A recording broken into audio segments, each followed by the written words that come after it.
coaches talk about, guys that they really like, or, they have favorites. Chris is one of my favorites. I mean, he was and he always will be, and he's going to be just deeply missed by everybody. He's such a chatty person. He could talk to anybody about anything at any time, and it was amazing. I was always the shyer one that never had anything to say, and he could talk to a wall. He's such an amazing person, and I'm going to miss him. Honestly, I thought it was a joke. I thought a former player was joking with me. I couldn't believe it.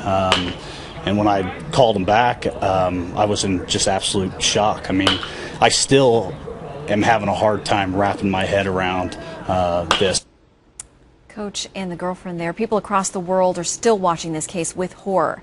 A young college baseball player, Christopher Lane, out for a jog and gunned down reportedly for, quote, the fun of it. That's according to what police say the suspects told them. Now the question we're asking, how in the world did we get to this place? A place in society where 3 teenagers, and these are kids we're talking about, 15, 16, 17, would go out and kill somebody just because they didn't have anything else to do.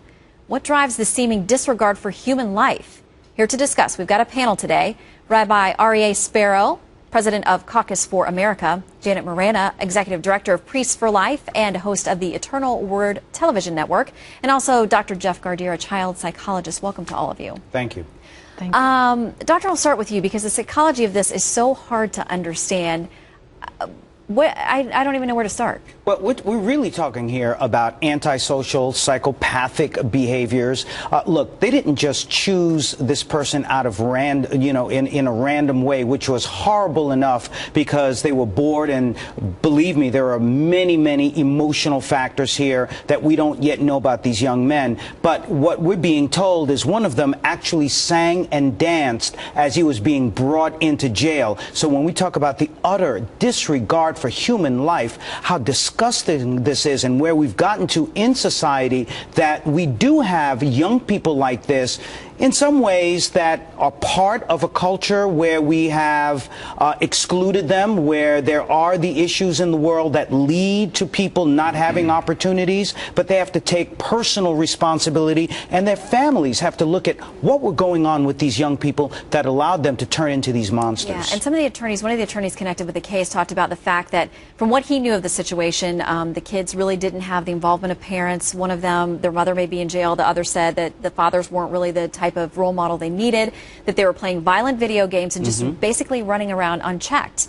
Janet, does anybody pour into these kids? I mean, how do they end up where they are? Well, first of all, we have to start with the fact that since 1973, these kids are survivors. They could have been aborted, and that's a fact that people don't realize. They're post-Roe v. Wade. They're post-Roe v. Wade, and therefore there's a thing called survivor syndrome. There's a psychiatrist up in Canada, Dr. Philip Ney, has studied this for decades and shown the effect that just the fact that you could have been aborted can affect you as a survivor of Roe v. Wade. So that's factor one. And of course, like you mentioned, the parents, lack of parent involvement. Well, first of all, the video games and the TV, the violence on TV, TV studies have shown that a child, by the time they're 13, watches over 100,000 episodes of violence on TV, and by the time they graduate high school, it escalates to 200,000. Now, picture the violence, and like the psychologist, that there was no parental involvement really with these children.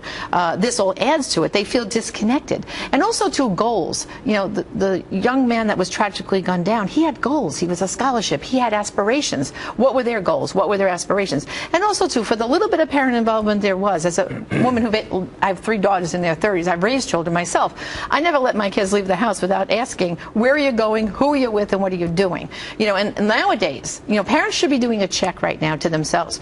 How are you keeping track of your children, and how are you monitoring the media that is in your home? Because that's how these things happen. They have these devices, the cell phones.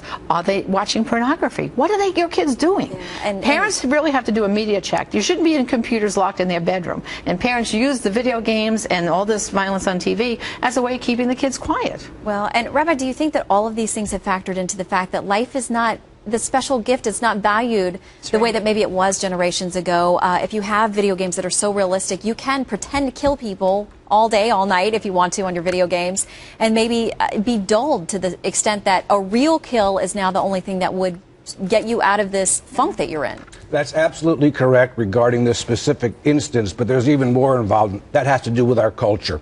We were founded originally as a Judeo-Christian culture, a culture based on virtues.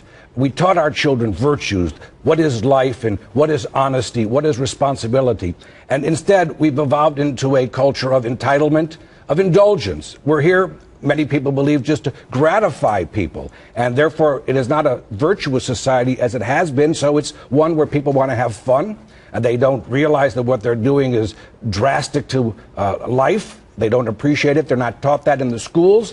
And many of these children are screwed up because many of the adults have their priorities mixed up. These kids look and they see celebrities who come in and trash places, and yet they're celebrated, and they see all types of immoral things happening, and yet these people are celebrated in the newspapers. So it's a whole skewed value system. We used to be a society based on virtue and accountability, and we've devolved, unfortunately among many, into a society based on entitlement, what's good for me, and indulgence. But a lot of people will say, though, if you try to bring up these issues about morality, and some people say you can't preach, you can't impose your morality on someone else.